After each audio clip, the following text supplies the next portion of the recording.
All right, so it was 3 o'clock yesterday, and I was running on the treadmill for half an hour, and I kept looking around at all the people that were near me.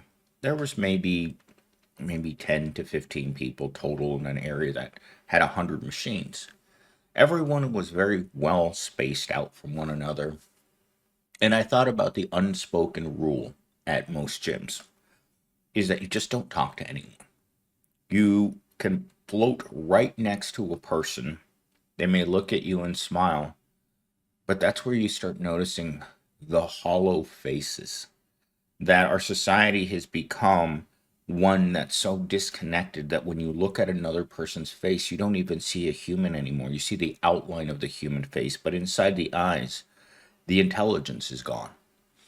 And I've noticed this more and more over the years since I got out of school because once you leave university and you go out to the real world, this isn't a society of thinkers. It's a society of workers and workers who aren't making it. And that's what I see more and more of in the faces is people who are struggling, who are working a lot of hours, who are still hopeful because every single day someone's going to come into my comments and say, this is so negative. Why don't you start talking about positive things? And it drives me up a wall. What positive things do you want me to talk about? My great job, my great wife, that wonderful vacation that I'm never going to take? What's there to be positive about? Tell me, because I need to know what exactly poor people are so positive about, because they don't have anything to be positive about other than putting on their phony smile every day and telling themselves before they leave cell block B, today's going to be a good day in the work release program. All right, let's get into our monologue for today. Most people don't live, they just perform. They wake up, scroll, obey, and repeat, echoing the same lifeless script they were handed by a machine that profits off their silence. You can see it in their eyes, vacant, tired, resigned. And the scariest part, they think that's normal. Our society has normalized being a shell of a human being because shells don't complain about the high cost of gas or the fact that they're never going to get a raise, and truly understanding that this is it. This is a dream. This is the American dream. Having nothing and pretending, convincing yourself that you're happy. Because if you can't convince yourself that you're happy, then you become a millennial stain. I'm considered an ungrateful piece of crap because I allegedly live in the greatest country in the world. It doesn't feel that way. When you're driving a used Promobile and you're living here, it doesn't feel like privilege. It feels like you have no meaning whatsoever. Your life is on repeat for the rest of your life. And I can't stand that. Just walking around feeling sad and tired and knowing that you can't stop. You're not allowed to stop, relax, and think about your situation. The last time I had time to stop, it was during the pandemic. And a lot of us had time to stop, think, and wonder, what have we been doing our whole lives? Working in a system that doesn't like the proletariat. All right, let's get into talking point number one, the illusion of choice. Most people think that they're making free choices, what to wear, what to eat, who to follow, but in reality, those choices were handed to them by the algorithm, advertisers, and corporations. There are reasons why certain channels on YouTube make more money than others. It's not just that they produce better content. I would never say that Mr. Beast produces great content. I wouldn't say that PewDiePie produced great content. But what they do is they create a place that's well suited for advertisers. A place that's custom built to sell things and be profitable by doing sales. That's what I'm doing right now. When I was a kid and we watched television, God forbid, right? I didn't understand this at the time. But everything that we were watching on TV was designed to be merged with advertising.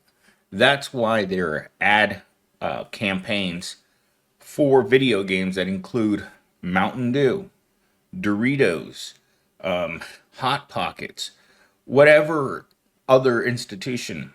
Walmart's often shows up in ads next to my videos. Schools show up next to my videos.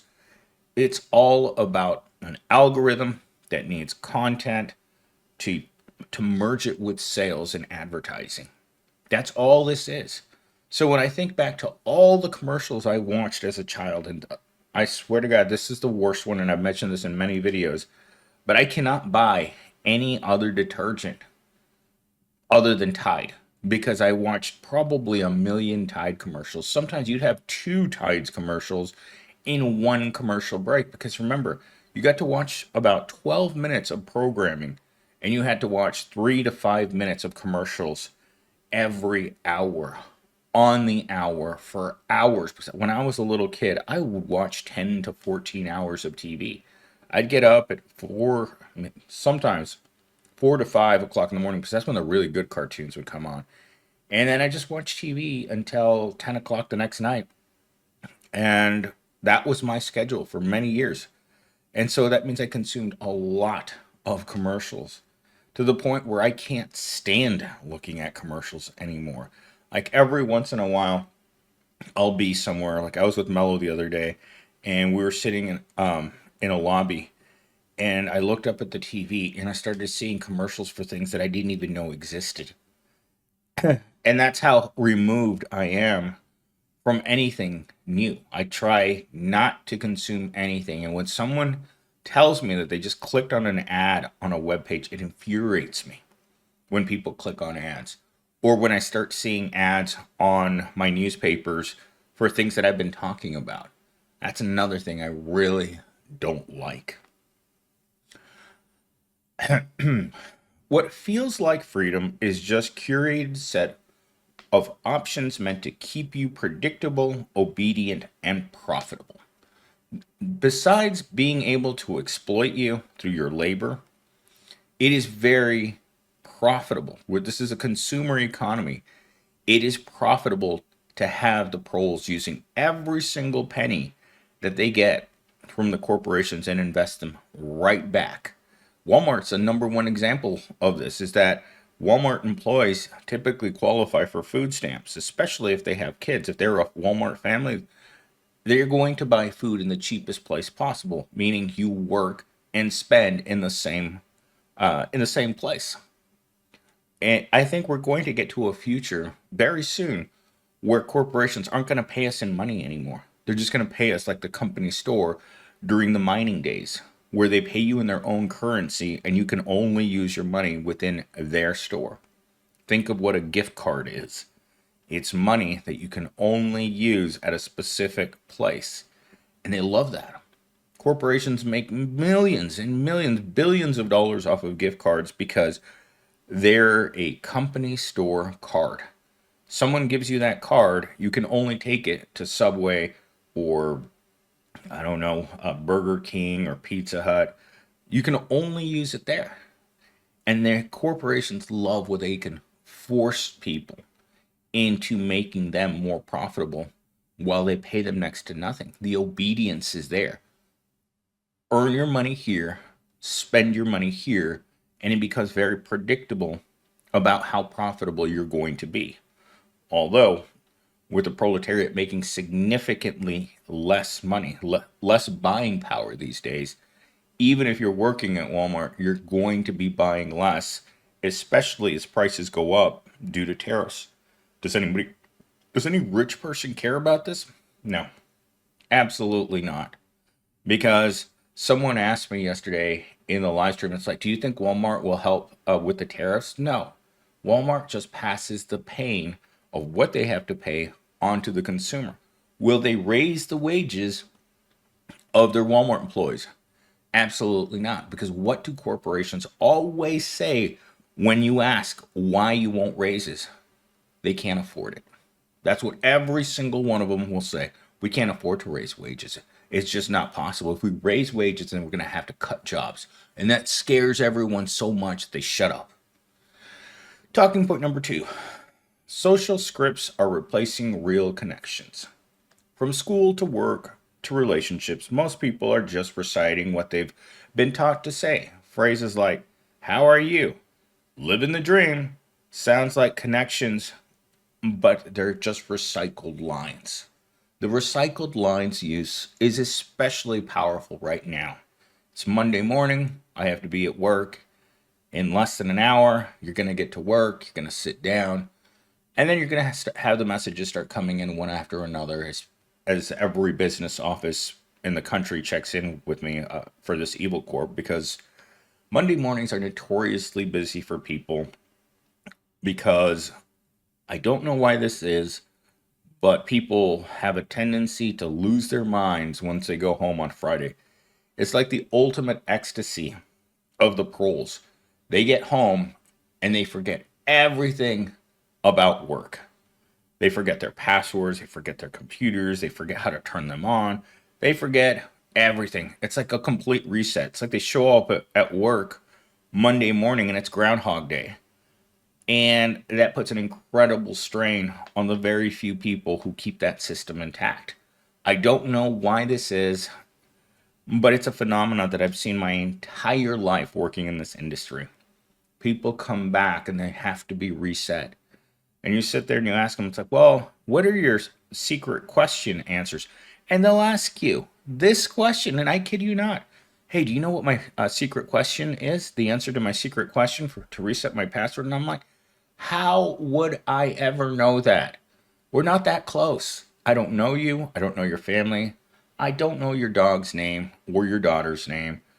You have to remember. And then they start getting angry. When stuff doesn't work, the proletariat's instant response to someone that won't help them immediately is anger. When you tell them to call an 800 number instead of helping them, they get angry. When you tell them you don't know something, they get angry. If something doesn't work exactly as it used to, they get angry. Or they show up and they just start thinking of a reason to get angry, and it's Monday morning, and you're just like, you know what? I don't have time to deal with your craziness. But that's part of the job. Oh my gosh. All right, talking point number three. Society glorifies burnout, detachment, and escapism. The average person is exhausted, overstimulated, spiritually flatlined, but convinced that this is just adulting. You ever ask yourself why things suck? And someone else will walk up to you and it's like, well, that's what comes with being an adult. You have to work because you got to pay the mortgage, got to make those car payments, you got to save for retirement. And I just look at them and think to myself, that one's really, really been brainwashed. That is the sheeple right there. People that believe that life is hard because being an adult is hard. And I'll tell you this, the first time I realized that adulting was going to be hard, I was a teenager. I was living on my own. That's when it really hits you. When you no longer have any family or friends or any connections of any kind. And suddenly you're renting a room somewhere, and you go and you open the door to the fridge and there's nothing in the fridge. Absolutely nothing. It is pristine in there. And you wonder, it's like, well, why is there no food here? Well, because you got to make money to put food in the fridge. And that's when the realization hits you. It's like, oh man, this adulting thing's going to be a lot harder than I ever imagined, because when I was a kid, no matter when I went to the refrigerator, there was always food in there. It may have not been the food that I wanted to eat because I wanted cookies and chocolatey cereal and sodas. Oh my gosh, I was a soda fiend as a child. Like, I could not stop drinking soda. I don't know how I went to sleep, but I could drink a 6 pack of Pepsi before I went to bed. Now, if I touch a caffeine product after 10 o'clock in the morning, I know I'm going to pay for it. Just like eating after about 10 or 11, I can't process the food fast enough in order for me not to feel full at 8 or 9 o'clock when I get ready to go to sleep. But that's a story for another day. But glorifying burnout is just, and this is something I heard probably, I'm not going to, I want to say at least 10 years ago. Someone at the university I was working with was just about to graduate from college, and Intel is a very large corporation that hires science majors, right? And someone told me that they had worked for Intel, and all working for Intel was is they burn you out and then they kick you out. Burn out the next person and kick you out. There is no such thing as long-term careers in most jobs. And I think that 6 months is about the amount of time that you can take at a really crummy job. 6 months was all they gave you when I worked at that call center. 6 months in retail. 6 months at just about any job, especially if it really, really sucks and you're not desperate enough. When you start looking at people who start lingering in those jobs for longer than the 6 months, it's the people that truly can't find anything better. Like right now, Gen Z started looking for another job the moment he realized that the high turnover was just going to get worse and worse. And for some reason, no one will hire him. And I'm just like, no one will hire him out there, but for some reason we hired him in here. Oh Lord. You stop and think about that. You just kind of it really hits you just like, okay, well, because sometimes when you're looking for someone to, let's say, work at a Kroger's, because I worked at a Kroger's for about 10 months, and the people, it was, when you're talking about hiring in a retail setting, it's almost like there's a position within that company that's constantly bringing people. It's a conveyor belt, right? There's always someone coming down the conveyor belt and falling off at the end of the day, at the end of the week, and you're constantly replacing them with new people. So the overall quality of your worker in retail is extremely low, because even if you want to stay, chances are some manager didn't like the way that you looked at them, the fact that you weren't smiling, the fact that you're not good at customer service. I would say the vast majority of people, I'd say 99% of people aren't good at customer service. The other 1% that are weird. The people that actually smile and are nice to you and it's genuine, like this reminds me of the last two coffee girls that I had. One was at Black Rock and the other one was at Starbucks. So Black Rock's on my way to work. So sometimes in the morning, if I don't want to make a drink, if I don't want to make coffee in the office, I'll just stop there on my way. It's a really fast drive-through. And every once in a while, I'll have this really, really attractive college girl. They'll be at the window, and I'll make my order. Sometimes I just get a cappuccino, large cappuccino, and she hands it to me, and she's like, "Hey, how's it going?" And she really, really wants to talk to you. She's like, "What are you planning on doing? Where are you going?" Like all of these like little questions, and I'm just like, "You're so beautiful. I don't even want to look at you." And she keeps going. Those people are extremely rare in customer service. Like I was at Dutch Brothers last week, and there was a guy there, like stone faced. I was buying a drink for myself and one of the office workers, and I'm sitting there in my car waiting for it to come out. For some reason, it had a backlog of it because it's not so hard to mix a lemonade, right? And I'm sitting there, and he's just staring at me, not saying a single word.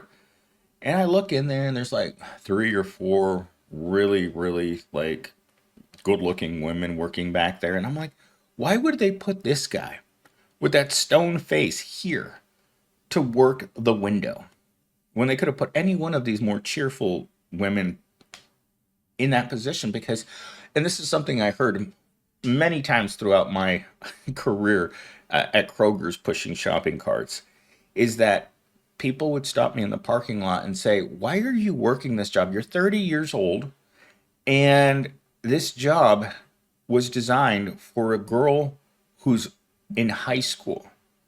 And I'm like, gee, thanks. Is it the fact that I'm not smiling while I'm pushing shopping carts in 110 degrees heat that makes you say that to me? Or do I just look so pathetic in this uniform? Or do you realize that I'm making minimum wage and you just have to point out the fact that I'm miserable out here because I can't find a better job? Anyhow, I run out of time to talk. Too many talking points left.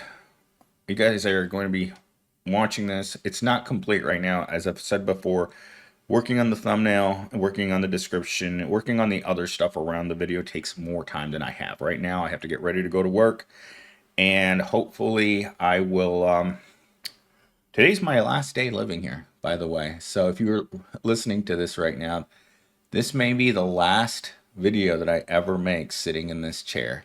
So hope you guys enjoyed it, and I will talk to you guys next time.